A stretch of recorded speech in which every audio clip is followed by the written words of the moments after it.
Hello everyone, कैसे हो आप लोग। उम्मीद करते हैं ठीक ठाक ही होंगे। आज के वीडियो में हम लोग देखने वाले हैं आरआरबी एलपी टेक्नीशियंस भर्ती 2024-25 के लिए, जो कि मॉक टेस्ट का ये 54वां वीडियो है, जिसमें हमने क्वेश्चंस को जो लिया है परीक्षा आधारित संभावित प्रश्न को लिया है, जो कि आने की संभावना इस तरह के क्वेश्चंस को हो सकते हैं, जो कि मैथ और रीजनिंग के क्वेश्चंस को करने वाले हैं इस वीडियो में। तो ये वीडियो आप सभी के लिए फ़ायदेमंद हो सकते हैं, और साथ ही साथ अगर आप अगले आने वाले एग्ज़ाम जैसे ग्रुप डी, एनटीपीसी और भी रेलवे के जो भी एग्ज़ाम हो, उनमें ये वीडियो आपको फ़ायदा कर सकता है। ये ज़रूरी नहीं है कि सिर्फ मैथ, रीजनिंग, एलपी टेक्नीशियंस में ही पूछा जाता है। ओके, तो चलिए करने का कोशिश करते हैं, और आप भी खुद से पहले करने का कोशिश कीजिएगा, जिससे कि आपको ज़्यादा बेनिफिट मिलेंगे। तो चलिए देखते हैं। चलिए बनाइए इस क्वेश्चंस को। अच्छा क्वेश्चन है, कह रहा है पॉइंट 0.23 पर बार है, फिर यहाँ पर 0.2 पर रेकरिंग है। तो इस तरह के क्वेश्चंस को कैसे करते हैं। ऐसे तो इसको कहने का मतलब इसको आप इस तरह से भी कर सकते हो, जैसे 0.23 के ऊपर रेकरिंग है, प्लस में 0.2 पर रेकरिंग है। तो इसको आप कहने का मतलब इसको 23 उतारिए, और पॉइंट के बाद कितने संख्या है, 2 संख्या, और जितने पर वार है उतना 9 नीचे लगाइए। ये एक तरीका है, जो कि यहाँ पर पॉइंट के पहले जो भी है उसको भूल जाइए, और 2 है और सिर्फ एक संख्या पर रेकरिंग है तो 1 और 9। तो इस तरह से आप इसको सॉल्व करके निकालिएगा तो आंसर निकलेगा, लेकिन इसमें थोड़ा सा ज़्यादा टाइम लगेगा। इससे बेहतर है कि आप इसको थोड़ा सा अलग तरीके से समझ कर करो, तो वो ज़्यादा आसानी से और जल्दी आएगा।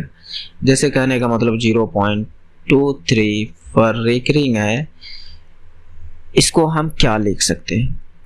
ये रेकरिंग कहने का मतलब ये है कि 2-3 बार बार रिपीट हो रहा है, 2-3 बार बार रिपीट हो रहा है, यानी 0.23232323 ये बार बार रिपीट हो रहा है। ये कहाँ तक जाएगा इसका कोई लिमिटेशन नहीं है। ओके, यानी अनंत तक जा सकती है। उसी तरह से इसको आप ऐसे लिख सकते हो 0.2 के ऊपर रेकरिंग, और इसको मैं लिख सकता हूँ 2 पर बार लगा हुआ है, तो इसका मतलब ये 2 बार बार आएगा। आप जहाँ तक भी इसको ले जा सकते हो, आपकी इच्छा। बात समझ रहे हो, ये जहाँ तक भी चल जाए। तो इन्हीं दोनों का ऐड पूछा है, जोड़ पूछा है, तो इसको जोड़ देना है। जो भी आंसर आएगा वो आपका आंसर होगा। 5 4 5 4 5 4 5 4 पॉइंट ये। तो कहीं ना कहीं 4 5 4 5 4 5 4 5 आगे तक बढ़ते रहेगा। तो इसका मतलब ये ऑप्शन नंबर सी राइट हो जाएगा। उस तरह से करने से बेहतर है कि आप जो ये 2 3 को आप बदल रहे थे 23/99 में, इस तरह से करने से बेहतर है कि आप ऐसे कर लो, जल्दी आंसर आ जाएगा। बात समझ रहे। ओके, नेक्स्ट चलिए बनाइए इसको। डायरेक्शन वाला क्वेश्चन, ये क्वेश्चन तो एक क्वेश्चन जरूर पूछता है इस टाइप का, और इस टाइप के करना भी चाहिए। तो देखिए क्या कर रहा है। एक पर्यटक एक शहर में प्लेनेटेरियम देखना चाहता था। वह पूर्व दिशा में रेलवे स्टेशन से चलकर एक तालाब पर पहुंचा।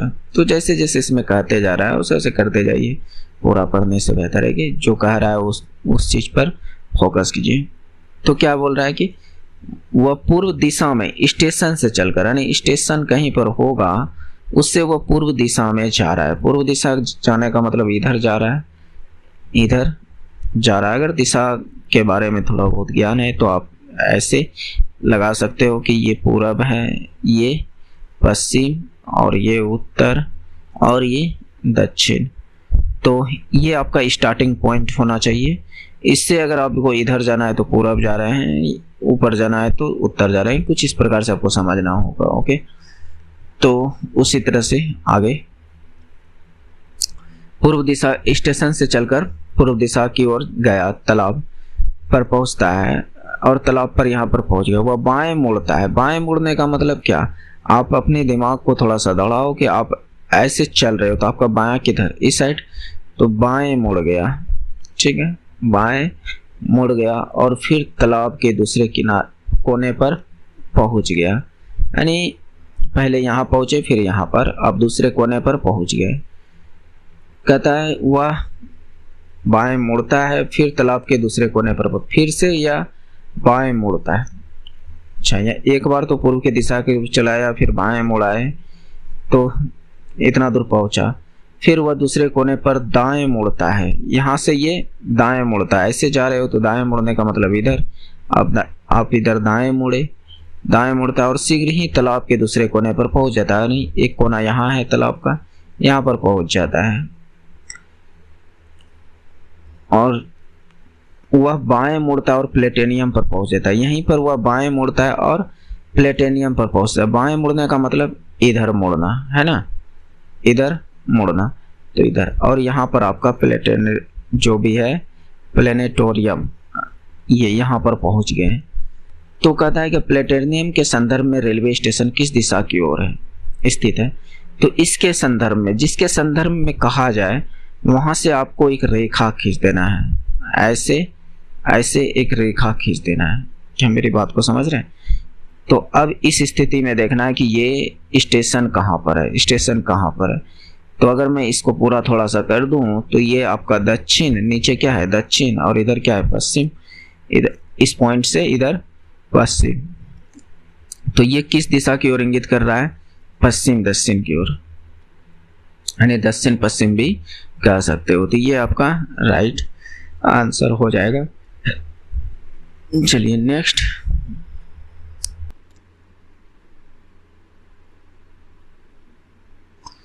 चलिए इस क्वेश्चन को कीजिए। इसमें क्या कर रहा है, 100 मीटर चौड़ी एक सड़क के दोनों ओर समान ऊंचाई की दो दीवारें हैं। सड़क के एक बिंदु पर दो सीढ़ियां दो दीवारों के साथ इस प्रकार है कि वे उस बिंदु से दो उन्नयन कोण 60 डिग्री और 30 डिग्री पर इंगित करती है। तो लंबी सीढ़ी की लंबाई ज्ञात कीजिए। तो इस प्रकार से कहा गया है। तो चलिए बनाते हैं दो सीढ़ी, यानी एक सड़क की चौड़ाई 100 सेंटीमीटर का है, ठीक है, और दो समान दीवार है।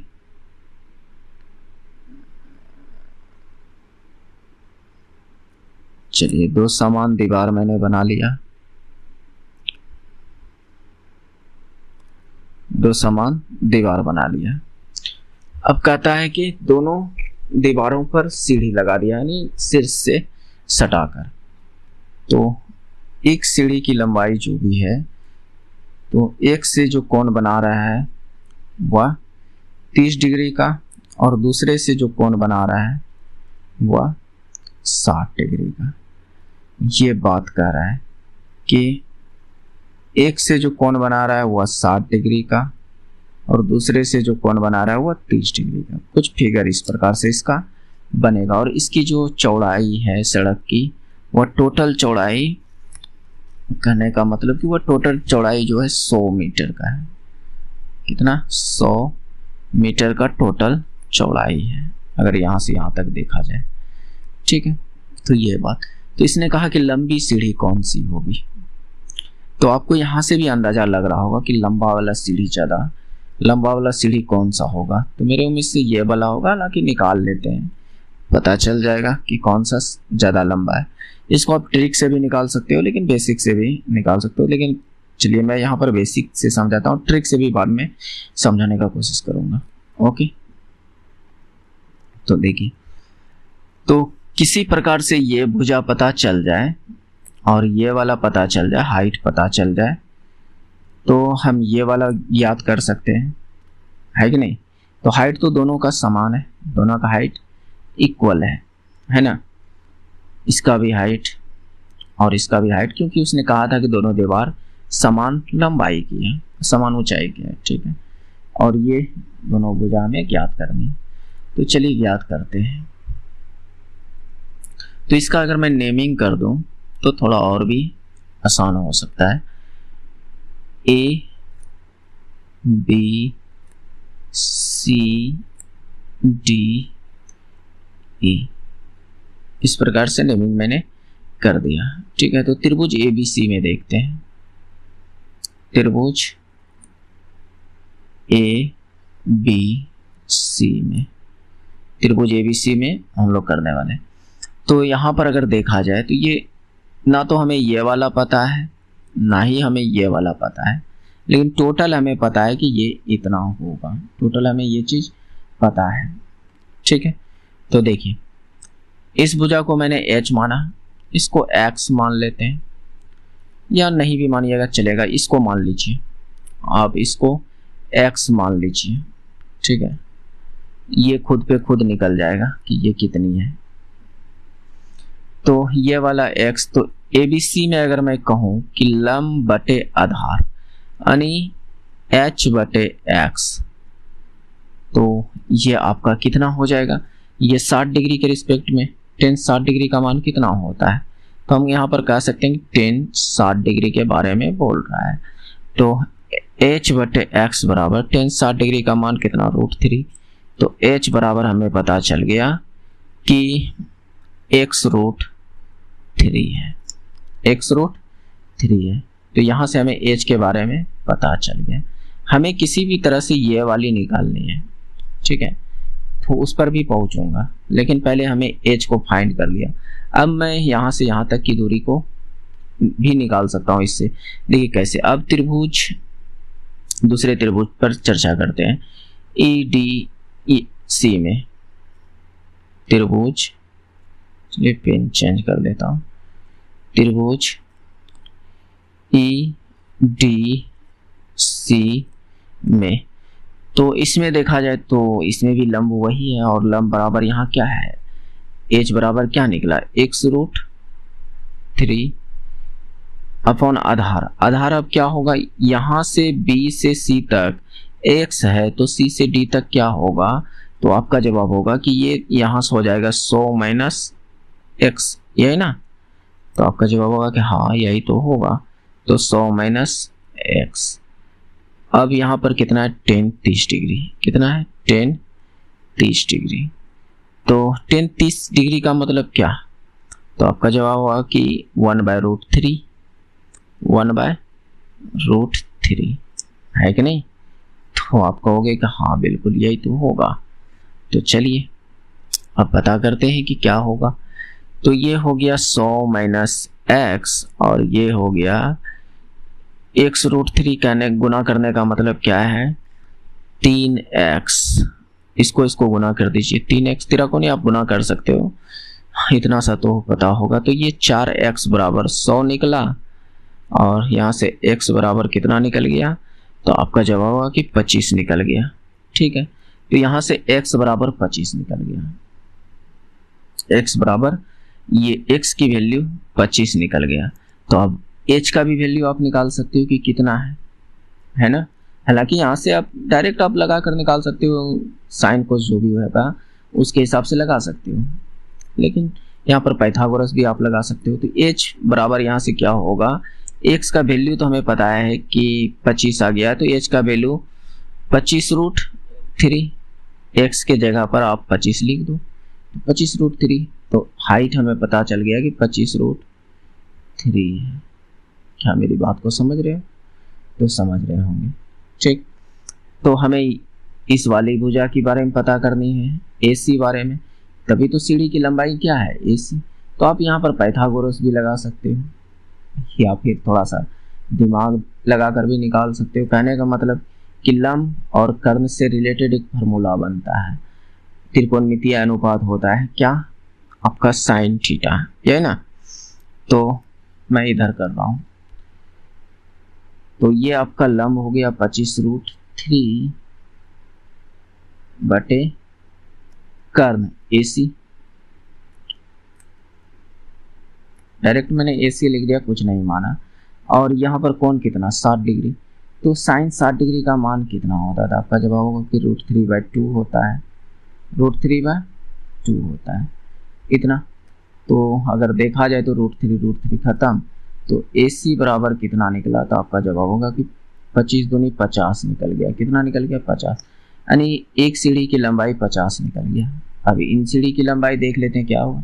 हालांकि ऐसे ही पता चल रहा है कि बड़ा सीढ़ी जिसका कोण कम होगा वो बड़ा होगा, तो आप डायरेक्ट इसी त्रिभुज में लगा सकते हो। बात समझ रहे? तो अब इस पर लगा लीजिए, आपका इसी तो पता चल गया कि ये वाली 50 है। तब इनमें देखते हैं, क्योंकि ये 25 है तो यहाँ से यहाँ तक ये कितना होगा, तो आपका जवाब होगा कि 75 होगा। CD कितना होगा, 75। और ये तो पता ही है क्या, ये कितना निकला है अभी, ये 25√3 निकला है। तो इसको निकालने की भी कोई ज़रूरत नहीं है। तो यहाँ से अगर मैं देखूँ तो लंब बटे कर्ण यानी 25। अब मैं इसमें लगा रहा हूँ EDC में, ध्यान से थोड़ा सा, ठीक है। तो EDC में 25√3 बटे EC या CE भी कह दो चलेगा, इसको आप इधर रखो, ठीक है। और यहाँ पर लंब बटे कर्ण मतलब साइन थीटा, साइन 30 डिग्री का मान कितना, तो आपका जवाब होगा कि हाफ होता है। तो CE बराबर कितना निकल गया आपका 50√3। तो एक बात बताइए, 50 बड़ा होगा कि 50√3 बड़ा होगा, तो आपका जवाब होगा कि 50√3 जो है वो बड़ा होगा। √3 का मान कुछ ना कुछ तो होता है, 1.73 ऐसे करके तो होता है, तो ये वाली बड़ा होगा, तो 50√3 होगी। लंबी सीढ़ी की लंबाई क्या होगी, 50√3। बात समझ रहे? इसका शॉर्टकट, चलिए मैं इसका शॉर्टकट कराता हूँ कि इसका शॉर्टकट क्या हो सकता है, आप कैसे शॉर्टकट लगा सकते हैं, ठीक है। तो चलिए ध्यान से देखने का कोशिश कीजिएगा, समझने का कोशिश कीजिएगा। चलिए मैं फटाफट बना लेता हूँ।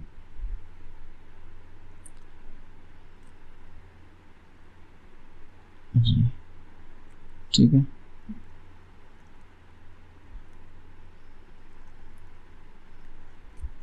एक आपका 30 है और एक आपका 60 है, ठीक है।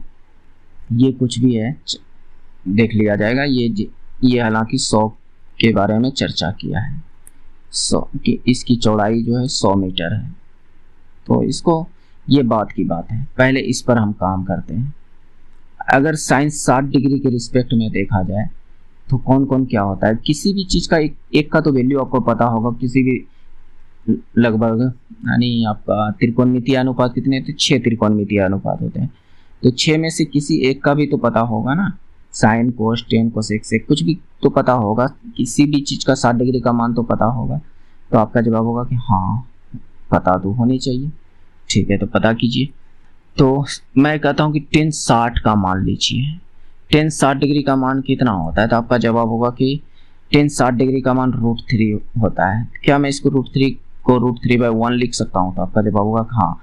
तो tan थीटा बराबर क्या होता है, लंब बटे आधार। क्या होता है, लंब बटे आधार, ये होता है कि नहीं, तो आपका जवाब होगा कि हाँ ये तो होता है, ठीक है। तो ये √3 आपका लंब है और ये 1 जो है ये कर्ण है, ठीक है। तो ये बात अगर आप समझ चुके हैं तो अच्छी बात है।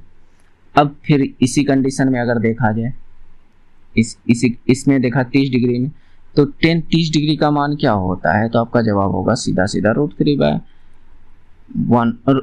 √3 कहते हैं, 1/√3 होता है। कितना होता है, 1/√3। तो उसी स्थिति में भी लंब बटे आधार, यानी इस स्थिति में लंब 1 है और ये आपका √3 है। क्या मेरी बात को समझ रहे हैं, समझ रहे हैं। तो हमें इन दोनों को बराबर करना है, क्योंकि दीवार बोला गया है कि समान ऊंचाई की है। बात समझ रहे हो, क्योंकि बोला गया है दीवार समान ऊंचाई की है। तो चलिए इतना बात अगर समझ चुके हैं तो आपके लिए बहुत ही फायदेमंद हो सकता है, बहुत ही आगे जा सकते हो अगर इतना बात समझ चुके हो तो इसको आप 1 से गुना कर दीजिए, इसको आपने 1 से गुना किया तो इसको भी आप 1 से गुना कीजिए। इसको हमें √3 करना है तो इसको आप √3 से गुना कीजिए, गुना √3। तो इसको भी आप ये इस वाले √3 को भी √3 से गुना कीजिए। तो अब घुमा फिरा के देखा जाए तो यहाँ पर अगर मैं कहूँ तो ये √3 गुना √3 कितना हो जाता है, तो आपका जवाब होगा कि √3 गुना √3 3 हो जाता है। और यहाँ पर ये इसको गुना किया जाए तो ये कितना हो जाएगा, ये आपका √3 हो जाएगा और ये भी आपका √3 हो जाएगा, √3 और ये आपका 1 हो जाएगा। क्या 1 हो जाएगा। तो इतनी बात को समझ चुके हैं। तो अब देखिए आपके लिए कितना आसानी से आंसर आएगा। ये √3 और ये 1, तो ये 2 हो जाएगा। कैसे? पाइथागोरस लगा सकते हैं यहाँ पर। ये 3, ये √3, तो ये आपका 2√3 हो जाएगा। आप निकाल कर देखिए ना, पाइथागोरस लगाइए ना। कैसे? देखिए 3 तिया 9 और 3 एका 3, तो ये कितना √12। √12 कहने का मतलब कितना 2√3। तो यहाँ पर पाइथागोरस लगाकर इस भुजा को निकाल लिए। तो अब मेरा काम हो गया। इतना सा भी अब मेरा आंसर आ सकता है। नहीं समझ सकते हैं दोस्त, थोड़ा समझने का कोशिश कीजिए और क्या कहेंगे, जो कि आपके लिए बेहतर रहेगा। तो ये इतना हो गया। तो हमें चाहिए बड़ा वाला कितना 2√3 की वैल्यू चाहिए। तो हमें 3 और 1 और 3 मिलकर 4 की वैल्यू पता है कि 100 है। क्या मेरी बात को समझ रहे हैं? तो हमें 2√3 की वैल्यू चाहिए। तो हम यहाँ से कह सकते हैं 2 की वैल्यू क्या होगा, तो आपका जवाब होगा 50। तो हमें √3 भी चाहिए, एक्स्ट्रा √3। तो आप इसको √3 से गुना कर दो ना, दोनों साइड √3 से। तो ये क्या बन गए 2√3 और ये 50√3।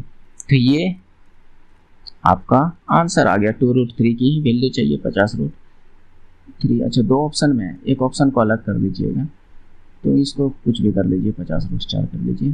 तो इन दोनों में से कोई एक ऑप्शन सही होगा।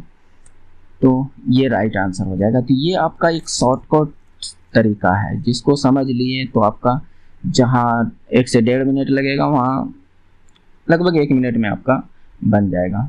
क्या मेरी बात को समझ रहे हैं? नेक्स्ट, अब हर क्वेश्चन 10 सेकंड 15 सेकंड में तो नहीं बन सकते हैं, बात समझ रहे हो? चलिए इस क्वेश्चन को देखिए, रीजनिंग के क्वेश्चंस। ये रीजनिंग में ही गिना जाता है कथन और निष्कर्ष, ठीक है। तो ये जो भी है राम कहानी, इसको आप इग्नोर कीजिए। आप इन कथन और निष्कर्ष पर ध्यान दीजिए, यानी स्टेटमेंट एंड कैलकुलेशन पर आप ध्यान दीजिए जो भी है। तो कहता है सभी इंजीनियर स्नातक हैं। जितने भी इंजीनियर हैं वह सभी के सभी स्नातक के अंतर्गत आता है। तो ये मैंने डायग्राम बनाया, यानी 1 नंबर से, ठीक है। कथन दूसरा से सभी स्नातक सफल है, और ये जितने भी स्नातक है वह सभी के सभी सफल के अंदर आ रहा है। मैं यहाँ पर शॉर्ट भाषा का इस्तेमाल कर रहा हूँ, आप लोग भी कीजिएगा। सफल है, ठीक है। तो ये हमारा डायग्राम बन गया। क्या मेरी बात को समझ रहे हैं? ठीक। अब निष्कर्ष पर चलते हैं। सभी फल स्नातक हैं। जितने भी असफल है वह स्नातक के अंदर आ रहा है क्या? इसके अंदर ये वाले जो एस वाले हैं, क्या इसके अंदर ये वाले घेरा के अंदर सभी के सभी सफल वाला आ रहा है? नहीं। तो 1 नंबर आंसर नहीं होगा, 1 नंबर निष्कर्ष नहीं हो सकता है। सभी इंजीनियर सफल है। जितने भी ये इंजीनियर वाली भाग दिख रहा है, क्या वह SF के अंदर आ जाएगा क्या? तो आपका जवाब होगा कि हाँ तो जाएगा। तो इसका मतलब दूसरा सही है। तो केवल 2 अनुसरण करेगा, ओके। और इसको डायग्राम से बनाइएगा तो गलती होने की चांस कम रहेगा। क्या मेरी बात को समझ रहे? तो जरूर इस तरह से आप करने का कोशिश कीजिए। नेक्स्ट, चलिए ये भी सेम उसी टाइप का क्वेश्चन है। इसको भी आप उसी तरह से बना सकते हो। इस आधार से क्या निष्कर्ष निकाला जा सकता है? सभी शिक्षक मेहनती है, यानी जितने भी शिक्षक हैं वह सभी के सभी मेहनती के अंदर आता है। ये बात इसने कहा। उसके बाद कहा कि अधिकांश मेहनती महिला है। अधिकांश मेहनती जो है महिला है, यानी मेहनती का अधिकांश हिस्सा, या ऐसे भी इसको ले सकते हो, कोई फर्क नहीं पड़ेगा। कहता है कि वह महिला है। महिला को हम फीमेल लिख देते हैं, महिला है, ठीक है, क्योंकि मेहनती को भी M से रिप्रेजेंट कर दिया और महिला को भी नहीं कर सकते, नहीं। तो थोड़ा सा आप दिमाग लगा लीजिएगा, ठीक है। अब चलते हैं कथन, ये जो आंसर है, आंसर कहने का मतलब ये आपका कथन था और ये 4 निष्कर्ष है, बात समझ रहे, और उन्हीं 4 निष्कर्ष में कौन सा सही है उस बात को ढूंढना है। तो चलिए कहता है कोई शिक्षक महिला नहीं है, कोई शिक्षक महिला नहीं है। देखिए जितने भी शिक्षक है वह सभी महिला के अंदर आ रहा है, तो कोई भी शिक्षक महिला कैसे नहीं हो सकती। इसका मतलब ये बात जो कर रहा है गलत कर रही है कि नहीं। सभी शिक्षक महिला है, सभी शिक्षक महिलाएं हैं, यानी जितने भी शिक्षक हैं वह महिलाएं हैं, जितने भी शिक्षक हैं वह सभी के सभी महिलाएं हैं, ये बात हम कह सकते हैं।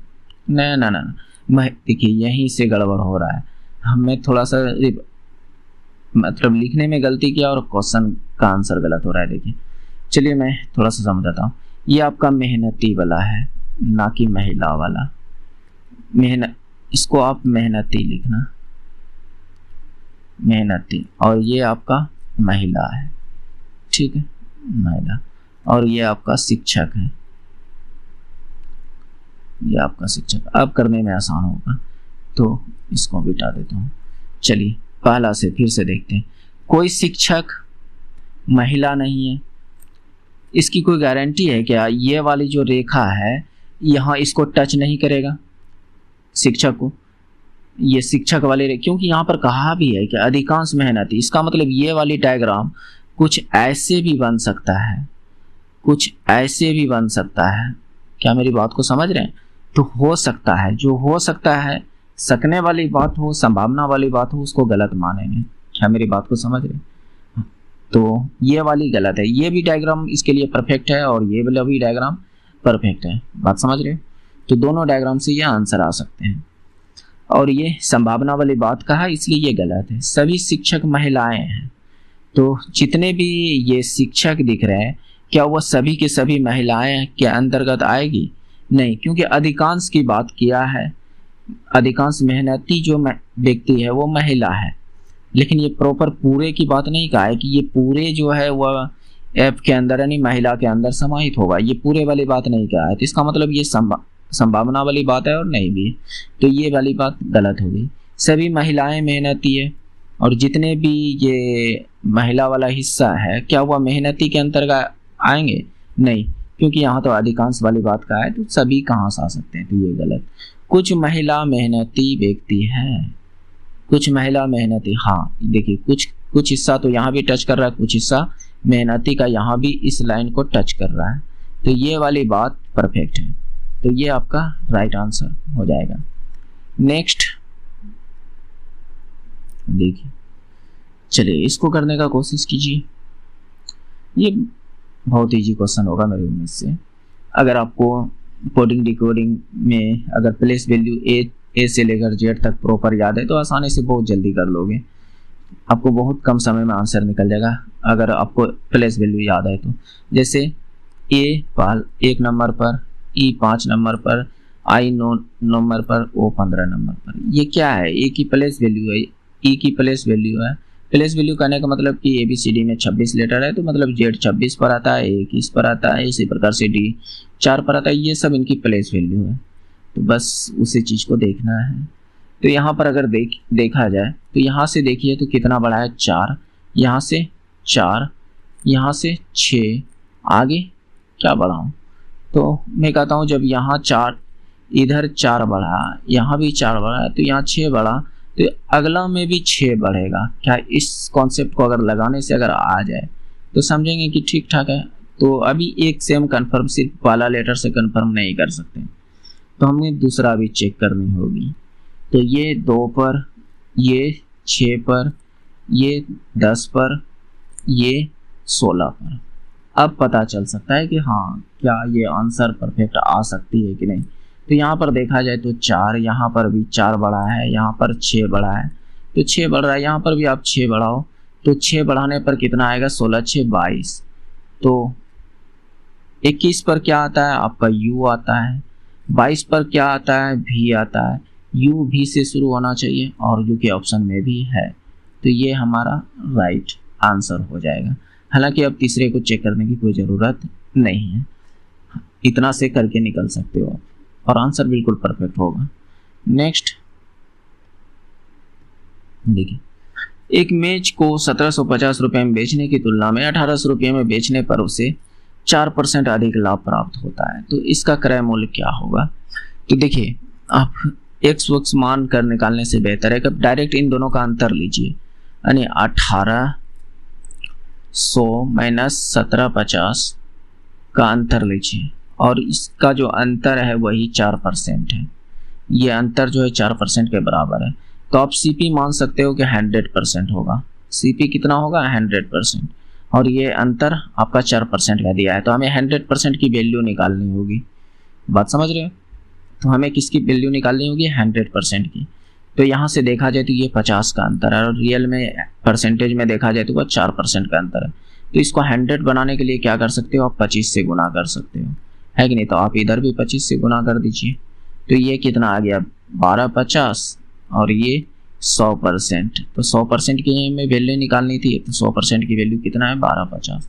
तो ये एक लाइन में आंसर। अगर आप 100 मान कर करते हो तो थोड़ा सा आपके लिए डिफिकल्ट हो सकता है। तो ये देखिए क्या है, विक्रय मूल्य है, और ये भी विक्रय मूल्य है। तो लाभ कब होता है, तो लाभ अगर आप क्रय मूल्य x मानते हो तो लाभ कब होगा, जब आपने खरीदा हो और कुछ रुपए में खरीदा और उसको आप विक्रय मूल्य में से क्रय मूल्य को घटाते हो, तो ये आपकी लाभ है, ये आपकी लाभ है।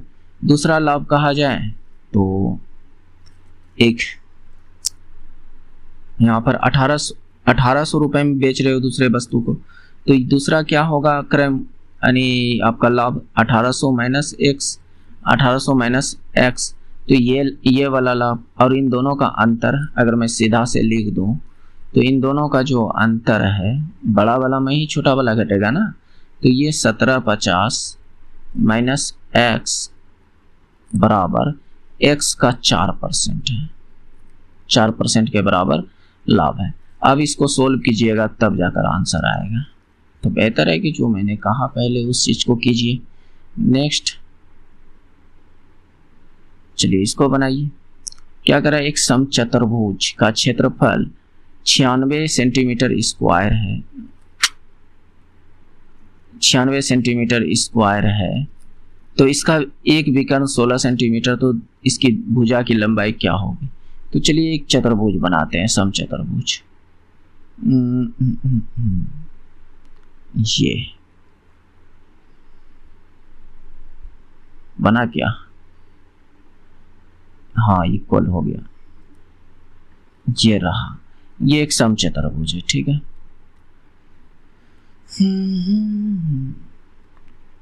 चलिए ये एक समचतुर्भुज है, और इसका एक विकर्ण जो है हमारे पास दे दिया है 16 सेंटीमीटर। दूसरी विकर्ण हमें फाइंड करनी है, दूसरी विकर्ण हमें क्या करनी है, फाइंड करनी है, ठीक है। चलिए कर लेते हैं। तो देखिए इसका क्षेत्रफल हमें दिया है, तो चतुर्भुज का क्षेत्रफल आपने पढ़ा होगा कहीं ना कहीं कि हाफ, यानी चतुर्भुज का क्षेत्रफल पढ़ा होगा कि हाफ d1 इंटू d2 होता है, यही ना। तो इनमें से हमें एक भुजा, टोटल क्षेत्रफल तो हमें दे दिया है, और एक विकर्ण भी दे दिया है कि ये 16 है। तो मान लीजिए अगर इसका मैं नेमिंग कर दूं ABCD, तो ये वाली BD जो हमें 16 दे दिया है, तो ये 8, ये 8, ये जो यहाँ पर काटता है ये दोनों बराबर बराबर हिस्से में बांट देता है विकर्ण को। क्या मेरी बात को समझ रहे हैं। तो 16 था टोटल, तो हमें ये वाली निकालनी है, ये वाली निकालनी है। उसके बाद मैं भुजा को भी ज्ञात कर लूँगा, वो आ जाएगा। तो क्षेत्रफल कितना, 96, हाफ, एक विकर्ण कितना, तो 16, दूसरा नहीं पता था हमें, दूसरा D2 फाइंड करना है, AC फाइंड करना है ना। तो यहाँ से अगर देखा जाए तो 16 96, तो 6 दूनी 12, D2 कितना निकल गया, 12, D2 आपका कितना निकल गया, 12, यानी 12 AC हमें 12 प्राप्त हो चुका है। तो AC 12 प्राप्त होने का मतलब कि 6 इधर 6 इधर, तो हमें यहाँ से ये वाला पता चल गया कि ये इतना है। तो अगर मैं यहाँ पर कह दूँ कि O सेंटर है, तो देखिए समचतुर्भुज में एक रूल है कि ये यहाँ पर 90 डिग्री का कोण बनाता है, और जब ये 90 डिग्री का कोण बनाएगा तो OA या तो लंब हो सकता है या आधार हो सकता है, या तो OD लंब हो सकता है या आधार हो सकता है। तो ये कहीं ना कहीं एक समकोण त्रिभुज आपको दिख रहा है यहाँ पर। क्या है? समकोण त्रिभुज, यानी ये OAT। तो इसका मतलब हमें कर्ण ज्ञात करनी है, AB ज्ञात करनी है। अगर मैं ABO को लिया तो इसको मैंने ये ले लिया। हालांकि सभी सेम टू सेम होते हैं, सभी के सभी त्रिभुज सेम टू सेम होते हैं, तो बस आप ज्ञात कर सकते हो। आपका OA 6 है और ये आपका 8 है, तो ये ऑटोमेटिक 10 हो जाएगा। हालांकि पाइथागोरियन ट्रिपलेट भी लगाकर निकाल सकते हो, या पाइथागोरियन मतलब कि पाइथागोरस प्रमेय लगाकर निकाल सकते हो। तो ये वाली 10 आ गया। AB कितना आ गया? 10। तो इस हिसाब से AB ये 10 और समचतुर्भुज है तो सभी के सभी 10 होंगे, है कि नहीं? तो इसकी भुजा हमें पता चल गई कि ये 10 है। क्या मेरी बात को समझ रहे हो? समझ रहे होंगे। तो नेक्स्ट दोस्त, अगर अभी तक आप लोग रुके हुए हो तो कहीं ना कहीं आप इंटरेस्टेड हैं, हो सकता है कहीं ना कहीं थोड़ा बहुत आपको पसंद आ रहा होगा। मैं ये नहीं कह सकता हूँ कि 100% को पसंद आएगा, क्योंकि हमें पता है कि मैं 100% लोगों को खुश नहीं कर सकता हूँ। दुनिया के हर एक व्यक्ति को मैं खुश नहीं कर सकता हूँ। मेरी कोशिश रहती है कि सभी लोग समझ सकें। बात समझ रहे? तो बस मेरी जितनी कोशिश रहेगी कि मैं सभी को समझा सकूं, लेकिन अगर जो नहीं समझ पा रहे हैं तो दोस्त सॉरी, समझने का आप कोशिश कीजिएगा, तभी मैं आपको समझा सकता हूँ। नहीं तो मैं कितनों हाथ पर मारूं, आप पर कोई फर्क नहीं पड़ेगा। बात समझ रहे? तो चलिए देखिए, तो कहता है इनसे रिलेटेड आपके पास मिश्र धन है, मूलधन है, साधारण ब्याज है, तो इनसे रिलेटेड कोई आप फार्मूला इनमें से बना सकते हो क्या?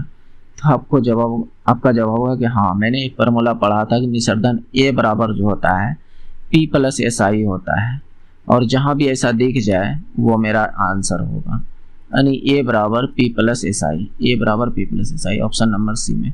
जरूरी नहीं है कि सिर्फ आपसे डाटा से रिलेटेड ही क्वेश्चन पूछा जाए, आपसे सूत्र भी पूछ देता है। जैसे NTPC के एक पेपर में मैंने देखा था कि अर्धवृत्त का पूरा परिमाप पूछा था, कुल परिमाप क्या होगा, और उसका आंसर बहुत लोग गलती कर सकते हैं। अगर आपको पता है तो आंसर कमेंट में बताइएगा।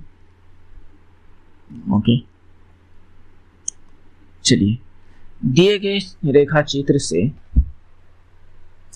ये दिया हुआ है कि 2019 के महीने में इलेक्ट्रॉनिक की वस्तुओं बेचने वाली दुकान द्वारा बेचे गए अन्य उत्पाद की संख्या की तुलना में बेचे गए लैपटॉप और मोबाइल के संख्या में कितना का अंतर है। तो चलिए देखते हैं। लैपटॉप यहाँ और इसकी डाटा यहाँ दर्शा रहा है, कितना पर है? 500 पर। तो लैपटॉप आपका 500, ठीक है। उसके बाद मोबाइल यहाँ पर, और मोबाइल की डाटा यहाँ पर दिखा रहा है, और ये कितना पर? 600 पर। तो मोबाइल 600, और इन दोनों को अगर मैं ऐड कर दूं तो कितना आ गया? 1100, ठीक है, 1100।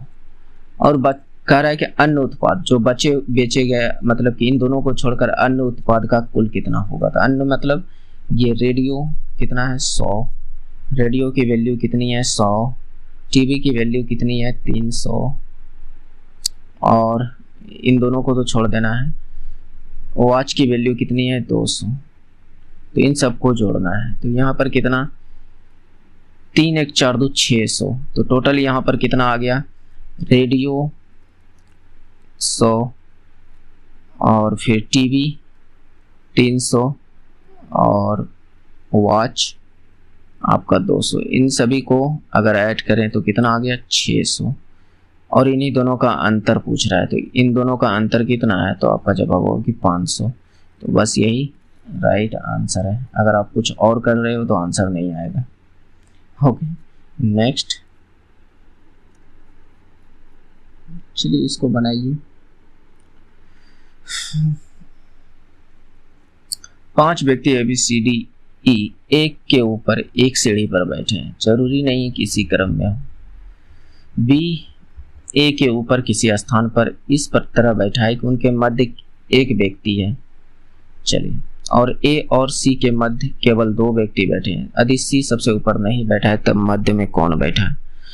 तो थोड़ा बनाने का कोशिश कीजिए। देखिए दोस्त, आज पता नहीं सुबह से इतना गैस बन रहा है, पेट में दर्द हो रहा है, मन करता है कि अब नहीं बनाऊं। अच्छा देख लेते हैं, इस क्वेश्चन को कराते हैं दोस्त, पता है कुछ ज़्यादा हो रहा है। चलिए इस क्वेश्चन को देखिए, क्या कह रहा है कि बी ए के ऊपर किसी स्थान पर है, ए के ऊपर किसी स्थान पर बी है, ठीक, बी है, और उनके मध्य एक व्यक्ति है, उनके मध्य एक व्यक्ति खाली है। ए और सी के मध्य 2 व्यक्ति हैं, ए और सी के मध्य 2 व्यक्ति। हम ऐसे बैठा सकते हैं, ए और यहाँ पर बी बैठा है तो यहाँ पर सी, इसके मध्य में 2 व्यक्ति हो गया। या तो हम इस टर्म को ऐसे भी लिख सकते हैं, बी ए ऐसे है, और इधर नीचे में 2 व्यक्ति को बैठा देते हैं, सी, ठीक है, ऐसे। और इसने कहा कि सी सबसे ऊपर नहीं बैठा है, सी सबसे ऊपर नहीं बैठा है, तो यहाँ पर बैठाने का मतलब सी ऊपर में बैठ जाएगा, तो इस कंडीशन को हम नहीं ले सकते। तो ये कंडीशन काम करेगा, तो सी सबसे नीचे आकर बैठ जाएगा। कहाँ बैठ जाएगा? ऊपर नहीं बैठेगा तो कहाँ बैठेगा? सबसे नीचे। और टोटल 5 व्यक्ति को बैठाना है। अब इन यहाँ कौन है नहीं है उससे कोई मतलब नहीं, तो हमसे पूछा कि मध्य में कौन है। अच्छा मतलब तो है, क्योंकि मध्य में पूछा गया है। ए और सी के मध्य 2 व्यक्ति है, सी सबसे ऊपर नहीं है, तो अब बैठाने का कोशिश करते हैं किसको कहाँ बैठा सकते। इसमें अगर गिने तो कितने व्यक्ति आया? 1 2 3 4 5 6, ये तो ज़्यादा हो रहा है, ये ज़्यादा हो रहा है। ये कंडीशन भी यहाँ पर काम कर सकता है दोस्त, मैंने ध्यान नहीं दिया, ये कंडीशन काम कर सकता है। देखिए कैसे, क्योंकि हमें 5 व्यक्ति ना बैठाना है, ये वाली कंडीशन फॉलो नहीं कर सकता है। तो ए और सी के बीच में 2 व्यक्ति परफेक्ट है, इसका मतलब ऊपर में कोई ना कोई होगा, यहाँ पर कोई ना कोई एक व्यक्ति होगा और एक व्यक्ति यहाँ पर। अगर यहाँ देखा जाए, अब गिना जाए तो 1 2 3 4 5, बिल्कुल 5 व्यक्ति। और हमसे पूछा है कि मध्य में कौन है। अब यहाँ पर कौन बैठा है उससे कोई मतलब नहीं, यहाँ पर कौन बैठा है उससे कोई मतलब नहीं, लेकिन बीच से मतलब है कि बीचों बीच कौन बैठा है। इसके ऊपर भी 2 व्यक्ति, इसके नीचे भी 2 व्यक्ति, बी के नीचे भी, तो बी बीचों बीच बैठा है, तो ये हमारा राइट आंसर हो जाएगा। तो बी